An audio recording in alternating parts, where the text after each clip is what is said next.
이렇게 예배 드리러 나오는 것도 믿음의 용기가 없으면 못 나와요. 특별히 요즘같이 위험한 때에 이렇게 모인다고 하는 것은 우리가 믿음을 가지고 모인 것인 줄로 믿습니다. 1967년이죠. 67년 3월 달에 착공을 해서 그 다음 해 68년 12월에 완공된 29.5km의 고속도로. 그게 바로 우리나라 최초의 고속도로고 경인고속도로예요. 이 고속도로가 건설되면서 우리나라 경제가 급속도로 발전을 합니다. 마치 경동맥과 같은 아주 소중한 도로인데 그 뒤로 이제 경부고속도로가 뚫리고 남해고속도로니 88고속도로니 동서남북으로 우리나라 고속도로가 참 잘 뚫려 있어요. 그래서 차를 운전하고 다니다 보면 야, 도로 하나는 잘 만들어놨다. 그럴 정도로 우리나라 도로망이 참 좋습니다. 어느 나라든지 이 길을 잘 닦는 나라가 발전이 빨라요. 그래서 개발도상국가와 이런 선진국을 비교해 보면 개발도상국가는 수도권만 조금 도로가 잘 돼 있지 조금만 벗어나면요 길이 형편없습니다. 덜컹거리고 먼지 나고 차가 제속도를 내지 못하고 그렇습니다. 그러니까 아주 열악한 실정이죠. 길을 잘 닦아 놓으면 시간이 절약이 되고 경비가 절약이 되고 산업 발전이 빨라지고 그만큼 도로에 비례해서 산업이 발전이 돼요. 로마 제국이 다른 나라와 달랐던 것이 중국도 큰 대륙입니다만은 로마 제국이 다른 점이 뭐냐면 점령을 하면 점령국에서부터 로마까지 이르는 길을 닦아버려요. 그래서 도로망이 전 세계로 쫙 퍼져나가는 그런 길을 쌓습니다. 근데 중국은 거대한 장성을 쌓았죠. 길을 닦는다고 하는 것은 자신감이 없으면 못합니다. 왜냐하면 자국의 군인들도 다니는 길이지만 잘못하면 적국의 군인들도 그 길을 따라서 오거든요. 그래서 힘이 충분히 강할 때 길을 넓게 만들어서 그것으로 유익을 얻는 거예요. 근데 성을 쌓으면은 외세 침략이 들어와 가지고 성을 쌓는 소극적인 방어 방법입니다. 그래서 성이 아무리 튼튼하게 쌓여졌다 하더라도 언제든지 함락당할 수 있는 것이 성이에요. 기원전 220년에 진나라, 진시황이죠. 진나라가 전국을 통일하면서 북쪽 국경에 있는 이 흉노족이 쳐들어올까 봐 그게 두려워서 막은 게 이 만리장성입니다. 50만에서 80만 명의 사람을 투입을 해서 그걸 지었는데 그 당시에 사람들이 수없이 죽어서 유골 위에다가 세워진 성이다라고 이렇게 얘기를 하고 있어요. 그것뿐만 아니라 각종 치도 건설에 300만 명, 아방궁 짓는데 70만 명, 이 야산릉 공사에 75만 명 동원을 하고 성 쌓고 토목공사하고 건축하는데 이 10년이라는 긴 세월 동안에 아주 이 진나라의 재정이 고갈이 됐습니다. 백성들의 조세, 부역에 대한 부담이 늘어나면서 불평이 많아지고 만리장성을 쌓아서 북쪽의 흉노족은 방비를 하는데 어느 정도 효과를 봤습니다마는 이것 때문에 진이 다 빠져버려가지고 진나라는 결국은 멸망을 향해 달려가는 운명이 되고 만 거죠. 미국도 가보면은 도로가 아주 바둑판처럼 잘 깔려 있습니다. 동서로 또 남북으로 쫙 이렇게 번호가 다 매겨져 있어요. 바둑판처럼. 그러니까 몇 번 도로 하면은 그 길로 딱 가면은 정확하게 그 도시가 나오고 잘 닦였습니다. 뉴욕에서 로스앤젤레스까지 비행기로 6시간인데 3일을 쭉 달려야만 도착할 수 있는 그런 거리를 고속도로를 닦아놓은 거예요. 그래서 나라가 부강하고 발전하려면 도로부터 잘 닦아야 되고 그래야 경제 활동이 활발해지는 거예요. 근데 요즘에는 오늘날에는 이게 차가 다니는 도로가 아니라 이제는 정보가 유통되는 도로가 깔려요. 전 세계 이 네트워크가 이게 도로망이 된 거예요. 이거를 선점한 나라가 선진국이 된 겁니다. 길을 잘 만들어야 됩니다. 오늘 본문에서 명령하고 있는 내용도 길 닦으란 얘기예요. 너희들은 여호와의 길을 예비하라. 사막에서 우리 하나님의 대로를 평탄케 하라.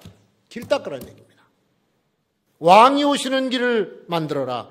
낮은 곳은 높이고 높은 곳은 낮추어서 평탄한 길을 만들어라. 구약의 선지자 이사야는 메시아가 오시는 그 때를 맞이해서 길을 닦으라고 외치고 있어요. 그 길은 우리 마음에 만들어지는 고속도로입니다. 우리 심령 속에 만들어지는 도로. 신약에서 세례 요한이 예수님보다 6개월 먼저 오셔가지고 예수님이 오시는 길을 닦아 예비했어요. 그 길이 바로 회개하고 믿으라 하죠. 회개하라. 천국이 가까웠느니라. 주님께서 처음 세상에 오시는 때에 세례 요한이 그 길을 예비했습니다. 메시아가 오시는 그 당시의 시대적인 상황 보면은 뭐 오늘날과 별 차이가 없어요. 아주 사악하기가 그지없었습니다. 구원받을 사람이 전혀 보이지 않을 정도로 아주 극도로 타락한 시대가 바로 그 시대였었어요. 부정과 부패, 거짓과 음모가 난무하는 정치, 경제적으로 몹시 피폐해져서 먹고 살기가 힘들었던 백성들, 근데 그들을 또 등에 등쳐먹고 권력으로 압박하면서 등쳐먹는 사람들도 부지기수였었습니다. 왕이라고 하는 자는 자기 동생의 아내를 빼앗아서 자기 부인으로 삼고 자기 생일날 의붓달 댄스하니까 그 값으로 선지자의 목을 잘라서 줄 정도로 아주 권력자가 만행을 부리던 시대. 시위와 폭동이 그치지 않아서 거리에는 언제나 살해되어 널브러진 시체들이 심심치 않게 보이는 그런 때가 예수님 오실 그 당시였었어요. 종교는 완전히 세속화됐습니다. 경건성은 다 사라지고 형식만 남아있고 그게 그 당시에 유대교였었습니다. 유대교의 지도자인 제사장들은 복장만 입었지 여호와를 향한 열심도 없고 백성들을 신앙으로 이끌려고 하는 의지도 없었습니다. 성전에는 기도하는 사람들이 사라지고 소란한 장터로 변해버리고 참으로 어둡고 혼란한 시대, 그때 바로 하나님의 아들 예수 그리스도께서 인류를 구원하시고자 메시아로 오신 거예요. 지금 여러분 우리 시대가 어떻습니까?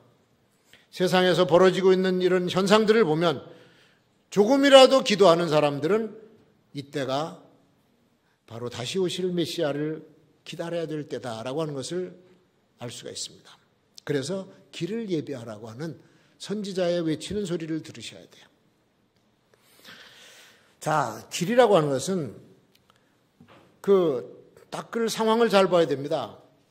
지금 우리가 사는 시대를 키워드로 두 자를 뽑으라면 혼란과 환란이라고 저는 봐요. 혼란. 기존의 가치관, 기존의 사고방식이 지금 서로 엇갈려 있습니다. 통째로 가치 기준이 흔들립니다. 그래서 사람들이 똑같은 시대 상황을 보고도 의견이 전혀 달라요. 지금 대화가 됩니까, 여러분? 자녀들의 세대와 기성세대 대화가 안 됩니다. 생각하는 방향이 달라요. 옛날에 의라고 얘기했던 것이 오늘날엔 죄가 되고, 옛날에 죄라고 했던 것이 오늘날에는 의가 되는 뒤바뀌어버리는 가치 전도의 시대가 되고 있습니다. 전에 추구하던 이념과 사상, 지금은 폐기되어야 될 상황이라고 그래요. 그리고 전혀 생각지도 않았던 것이 오늘날 사람들의 가치관을 흔들고 있습니다. 이게 마치 두 개의 급류가 내려와서 한꺼번에 부딪히는 그런 현상이에요. 그러니까 거기선 소용돌이가 일어나고 진흙탕이 되고 그 깊이를 알 수가 없어요. 이것이 혼란이에요, 혼란. 그러니까 이런 상태에서는 사람들이 안정감을 가질 수가 없고 언제나 불안합니다. 사람들 보세요. 다 불안하지. 길을 닦든지 다리를 건설하려면 물결이 밑에가 보여야 돼요. 물결이 잔잔하고 흐름을 예측하고 어디서부터 삽을 뜨고 공사를 해야 될지 그렇게 아는데 이런 혼란 속에서는 어디부터 손을 대야 될지 모르는. 그러니까 사람들은 자기 나름대로 자기가 끌리는 것에 관심을 갖고 자기가 마음에 드는 데다 지지를 하고 있습니다마는 결국 자기가 주장하는 그것이 옳은 결과를 만들어낼지 아니면 망하는 결과를 만들어낼지도 몰라요, 지금. 그게 혼란의 시대. 특징입니다. 그리고 동시에 우리는 환난의 때를 맞이했습니다. 혼란한 상황은 우리 방향을 잃어버리게 만들고 목적을 잃어버리게 만들지만 환난은 우리가 해야 될 일까지도 못하게 만들어. 아무것도 못해요. 환난의 때에는. 불이 나서 예를 들어서 집이 막 화염에 휩싸여 타고 들어가는데 거기서 식구들이 뭘 하겠어요? 물 몇 바가지 몇 동이 갖다 끼얹는다고 불이 꺼집니까? 그냥 발만 동동 구르고 타서 무너지는 집만 쳐다보고 있을 뿐이야. 그게 환난의 때입니다. 환난의 때. 환난의 때는 인간의 힘으로 할 수 있는 일이 아무것도 없습니다. 그냥 쳐다볼 뿐이에요. 그리고 안타까워할 뿐이고. 요새 우리가 당하고 있는 이 신종 바이러스 사태가 그 비슷한 겁니다. 재앙이 벌어지고 있으면 인간은 속수무책이에요. 바이러스 감염자로 판명되면 그냥 그 즉시 격리 수용됩니다. 중국의 우한에 최근에 대형 병원이 급조됐습니다. 열흘 만에 엄청난 큰 병원을 지어버렸어요. 근데 그 병원이 아니고 수용소예요, 사실. 안에서 나올 수가 없어. 밖에서 문을 딱 닫아버리면. 이런 증세가 있으면 바로 집어넣고 밖에 닫아버리죠. 거기서 죽으면 옆으로 나가서 화장해버리고 말고. 지금 그런 상황이 됐습니다. 이제 얼마 전에 영상을 하나 누가 보내서 봤는데 그 감염된 엄마가 이거 방독면 같은 걸 쓰고 전체 다 몸을 다 비닐로 가렸어요. 그리고 그 앞에 한 10m 떨어진 데 어린 딸이 5살쯤 돼 보이는 딸이 똑같이 그렇게 옷을 입고 둘이서 엄마는 손을 벌리고 딸을 안지도 못하고 딸은 저쪽에서 엄마를 향해서 손을 벌리고 그러면서 막 울어. 엄마는 엄마대로 울고 딸은 딸대로 울고 그러면서 엄마는 지금 괴물과 싸우고 있는 중이란다. 괴물 싸워서 이기면은 너를 가서 꼭 안아줄게. 딸이 막 울어. 자기가 가져온 음식을 그것도 비닐에 싸가지고 갖다 직접 주지도 못하고 중간에다 놓고 그러고 돌아서는 이런 현상이 벌어지고 있어요. 사람으로서는 해볼 수가 없어. 눈물 없이는 볼 수 없는 처절한 현실. 이게 지금 재앙을 만난 인간들이 할 수 있는 일이에요. 없어요, 아무것도. 이제 앞으로 어떤 바이러스, 슈퍼 바이러스가 나와서 항생제도 듣지 않고 병원에 갈 수도 없는 시대가 온다는 그런 예측까지 하고 있습니다. 끔찍한 일이죠. 앞으로 나타날 종말적인 환란의 모습은 언제 어떤 것이 어떻게 전개될지 아무도 몰라. 말로 닿을 수 없는 끔찍한 재앙이 성경에 예언되어 있는데 3분의 1이 죽어요. 전 인류에. 계시록에 보세요. 바다가 핏빛이 되고. 근데 보세요, 여러분. 우리가 그날이 닥치면 어떡하나 하고 걱정만 할 뿐이지 대책이 없습니다. 성경에 말씀한 이런 재앙들이 우리 눈앞에서 지금 서서히 다가오고 있는데 여러분, 죄가 창궐하면 하나님의 심판은 반드시 떨어집니다. 하나님이 죄를 그냥 넘어가시질 않아요. 성경의 예언이 확실하게 보여주고 있어. 죄 범하는 개인, 죄를 범하는 사회, 죄를 범하는 민족은 반드시 심판을 하고 넘어가십니다. 그냥 두시지 않죠. 그래서 우리가 길을 닦아야 될 시대가 바로 지금이고 여기에서 사는 길을 닦아야 돼요. 사는 길을. 이사야 선지자가 외치던 그 외침을 들어야 되고 세례 요한이 광야에서 외치던 그 소리를 우리가 들어야 됩니다. 바로 그 길이 뭐냐? 회개의 길이에요. 회개의 길이에요. 믿음을 새롭게 정비하는 길이에요. 주님이 오시는 길을 잘 닦아서 그분을 영접하는 우리가 되어야 될 줄로 믿습니다. 자, 주께서 오시는 길을 주님이 원하시는 대로 닦으셔야 돼요. 그분이 원하는 길을 닦아야 돼요. 길을 아무렇게나 닦는 게 아닙니다. 도로도 목적이 있고 용도가 있어요. 이게 산업용 도로인지 군사용 도로인지 산에서 산판을 해서 나무 베어 가지고 나오는 임도인지 다 용도에 따라서 닦이는 겁니다. 우리 주님께서 오시는 길을 정말 목적과는 전혀 상관없는 길을 만들어서는 안 돼요. 자, 그러면 주님이 원하시는 길은 뭘까? 주님이 원하시는 길. 깨끗한 길이에요. 깨끗한 길. 깨끗하고 정결하지 못하면 썩게 되어 있습니다. 썩으면 악취가 납니다. 아주 냄새가 진동합니다. 그래서 인간의 심성이 이 탐욕과 정욕으로 꽉 차 있으면 거기서부터 썩은 냄새가 나기 시작해요. 다 그렇지는 않겠지만 정말 더럽고 치사한 일이 많이 일어나는 곳이 정치하는 곳입니다. 내막을 모르고 그들을 보면 대단한 애국자처럼 보이고 또 대단한 사회봉사자처럼 보이지만 깊은 곳을 들여다보면 권모술수의 배신과 음모, 갖은 야비한 일들이 서슴지 않고 벌어지고 있는 것, 그것이 정치하는 것이죠. 부패한 시대, 부패한 나라의 형편을 보면 공통점이 있습니다. 망하죠. 망하는데 종교와 정치가 결탁이 돼요. 그리고 돈과 정치가 결탁이 돼요. 반드시 부패하고 망합니다. 예수님 당시에 유대 종교 지도자들이 적당히 정치와도 결탁을 했고 돈을 좋아했던 사람들이고 또 예수님을 처형하는 목적을 위해서는 유대인의 원수인 로마 총독과도 거래를 해요. 그리고 자기들이 그렇게 싫어하는 헤로드 왕과도 가서 악수를 해. 예수님을 체포하는데 돈을 써. 그래서 예수님께서는 이 부패한 바리새인들, 종교 지도자들을 향해서 야단을 치셨는데 그게 회칠한 무덤 같은 놈들이에요. 회칠한 무덤. 회칠한 무덤. 무덤이 안에서 시체가 썩고 있어요. 근데 겉에는 깨끗하게 회칠해서 딱 정결한 모습을 내놔. 그러니까 안에서는 썩고 겉에서는 이거를 지적하신 말씀이죠. 주님은 썩고 더러운 냄새나는 그런 것들을 좋아하지 않기 때문에 깨끗한 길을 만들어야 된다. 두 번째는 평탄하고 곧은 길을 만들으셔야 돼요.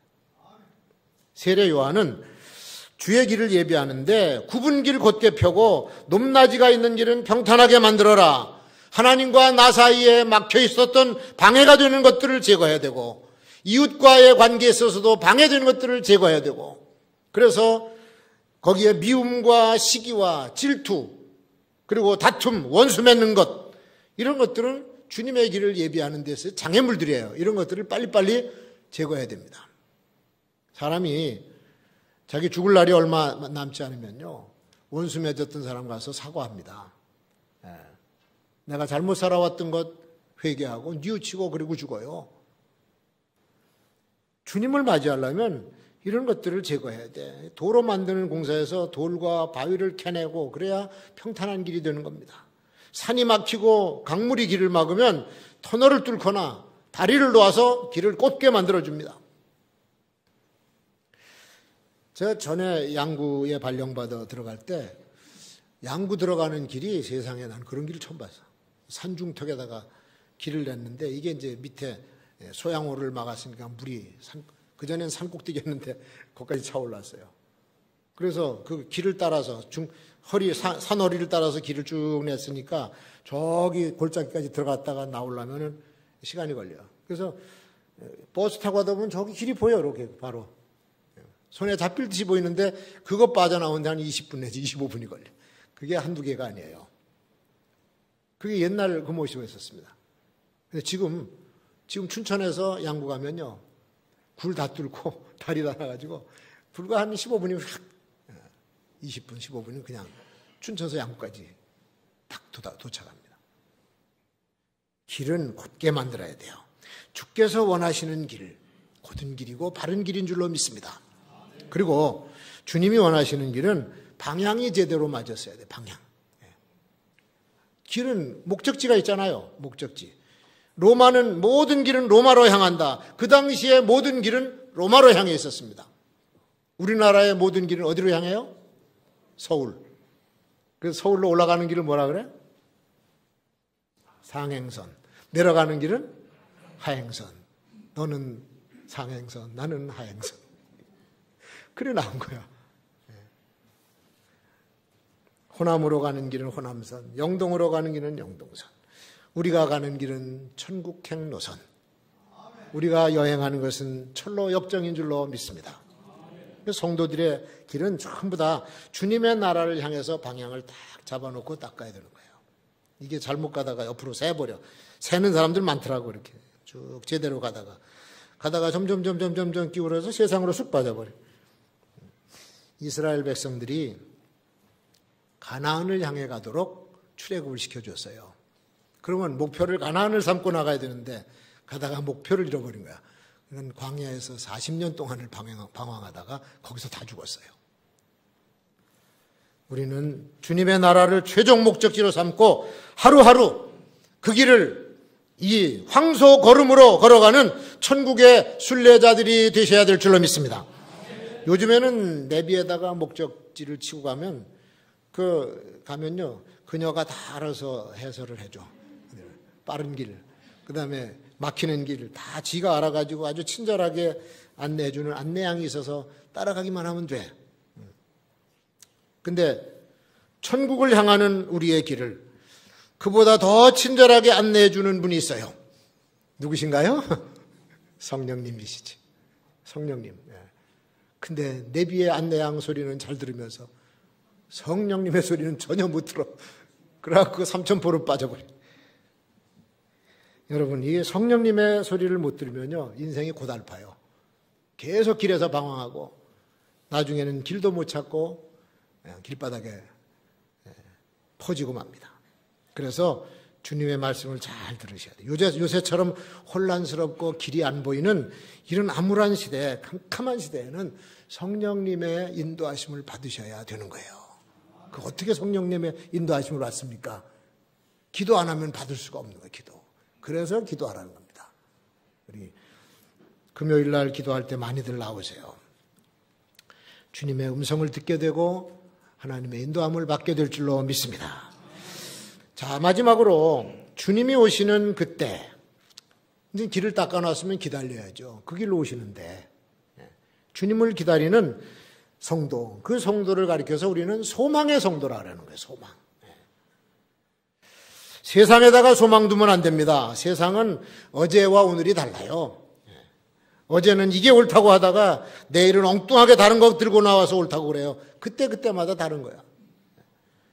한자로 하면은 조변석계라 그러죠. 아침과 저녁이 달라. 화장실 들어갈 때와 나올 때가 달라. 이게 변덕스러운 세상이에요. 자꾸 변화돼 가는데 발전적으로 변화되면 얼마나 좋겠어. 근데 이게 변화되는 게 점점 안 되는 것으로 변화되니까 문제죠. 오죽하면은 정부 시책을 따라 살면 망한다라고 하는 얘기가 나오나 법을 만들어 놓으면 못하고 제도를 만들어 놓으면 못해요. 보통 사람들에겐 전혀 도움이 안 되고 특정한 사람들만 좋다고 하면 그래서 어디다 소망을 두고 삽니까? 우리 평민들이. 근데 지금까지 세상이 사람을 그렇게 속여왔고 또 언젠가는 믿었던 것이 또 바뀌는 수가 생깁니다. 믿을 게 못 되는 거죠. 우리 동구 지역이 개발된다고 하는 말이 오래전부터 있었어요. 우리 천광교 은퇴한 최경호 목사님 그러더라고. 나 부임할 때 개발 소리가 있더니 은퇴해도 안 되네. 지금도 개발한다 그러잖아. 지금 개발은 뭔 개발이에요? 개발인가 소발인가 모르겠습니다. 안 돼요, 안 돼. 거기다 어떻게 희망을 걸고 뭐 좀 땅값이라 좀 올려볼까. 천만의 말씀. 다 속습니다. 세상에 소망 둘 것이 아니에요. 또 사람에게 기대하거나 사람에게 희망을 걸어도 안 됩니다. 세상은 사람들이 움직여가요. 근데 그 사람들이 다 자기 이권을 따라서 움직여가. 자기의 이익이 안 되면 안 하죠. 뭐 공익을 위해서 한다고요? 공익을 빙자한 사욕을 채우는 거예요. 그거 우리가 한 번 당합니까? 두 번 당합니까? 평생을 경험한 거야. 믿었던 사람에게 당하는 것. 심지어는 자기 가족에게도 실망을 당하는 경우가 있어. 그럼 다른 사람을 어떻게 신뢰하겠어요? 그럼 나 자신은 그래도 남에게 피해 주지 말고 실망을 주지 말고 살아야지. 우리가 기독교인이면 그런 생각을 다 합니다. 여러분도 그런 생각 하잖아요. 저도 그렇게 남에게 될 수 있으면은 피해 주지 말고 가슴 아프게 만들지 말고 살아야지. 근데 그것도 살다 보면요 마음대로 안 되는 거야. 그러니까 자기도 못 믿어. 내가 나를 모르는데 누가 나를 알겠어? 그러니까 모르는 거예요, 이게. 그래서 사람은 믿을 대상이 아니다. 한번 따라합시다. 사람은 믿을 대상이 아니다. 사랑해야 될 대상이다. 이해해야 될 대상이다. 이거 잊지 마세요, 여러분. 사람 믿었다가 발등시킵니다. 사람은 사랑해야 되고 이해를 해야 돼. 믿을 분은 한 분밖에 없어요. 누구? 예수 그리스도. 예수 그리스도만 우리가 믿을 분인 줄로 믿습니다. 그분의 언약은 변함도 없고 반드시 이루어 주시는 분이세요. 그래서 성경 말씀만 신뢰하고 평생을 사는 거야. 이것만 들여다보고. 사람들이 유토피아를 얘기해요. 유토피아는 이상향입니다. 다른 말로 하면 낙원이죠. 세상에 없는 곳이 이 유토피아예요. 제일 행복하고 그냥 뭐 놀고도 먹고 살고 뭐 세상에 아름다운 것이 다 있는 곳, 그게 유토피아야. 유토피아. 근데 많은 사람들이 그런 나라를 꿈꾸었습니다. 그런 나라 한번 만들어 보겠다고 사상도 만들고 이념도 만들어 가지고 그리고 유토피아를 만들겠다고 그랬어요. 기존의 체제 다 바꾸고 혁명까지 일으키면서 그걸 건설하고 뭐 살겠다고 그랬는데 그런 나라가 세워졌습니까? 지금 있습니까? 어디 그게? 경제적으로 최상위권 잘 사는 나라들이 북유럽에 있어요. 노르웨이나 스웨덴이나 또 이 덴마크 같은 나라들은 부유한 나라들입니다. 국민소득이 뭐 미국보다 훨씬 높아요. 자연경관도 아름답고 그중에 사회주의 국가도 있어서 모든 보장을 다 해줘. 노인되면 노인들 보장 다 해주고 세금은 그 대신에 엄청나게 걷어가지만 그 다음엔 그걸 다 사회보장제도로 해서 복지제도로 다 나눠주고 하는 곳인데 거기도 유토피아가 아니에요. 자살률이 높고 고독한 사람들이 많이 살아요. 이 사회주의도 유토피아가 아니에요. 근데 공산주의 또 만들어서 유토피아를 만들겠다고 무수한 사람들을 죽였습니다. 공산 정권 세우느라고 지주들 다 잡아 죽이고 자본가들 다 죽이고 노동자 세상을 만들자. 그래서 그 깃발도 소련의 깃발이 노동당 깃발인데 낫에다가 망치. 노동자들이에요. 노동자. 그 세웠는데 노동자가 행복한 것이 아니라 몇몇 놈들만 행복하고 노동자들은 다 굶어 죽게 생겼네. 실패했죠. 실패했어요. 그러니까 사람들이 좋다고 하는 시스템, 뭐 제도, 정책, 그거 순진한 눈으로 동경하는 눈으로 바라볼 것이 아니에요. 정신 바짝 차려야 됩니다, 여러분. 제가 단언코 말하지만 여지없이 실망하고 맙니다.